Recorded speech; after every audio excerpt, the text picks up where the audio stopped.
এই পৃথিবীর প্রধানমন্ত্রী হিসেবে আপনি কি কি করতে চান স্যার? চাই তো অনেক কিছুই। প্রথমেই যেটা করব, প্রতিটি স্কুলে পরীক্ষা বন্ধ করব। কি ও এসব কি বলছে হরেন? গরমের ছুটি 3 মাস, শীতের ছুটি 3 মাস, পুজোর ছুটি 6 মাস করে দেব।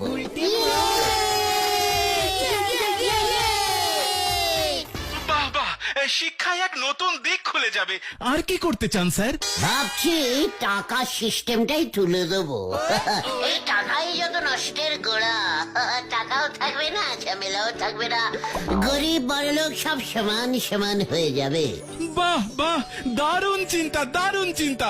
কিন্তু মানুষ জিনিসপত্র কিনবে কি দিয়ে? কিচ্ছু দিয়ে নয়, দোকানে যাবে, কৌটো খুলবে, বিস্কুট নেবে, চলে যাবে, ব্যাস।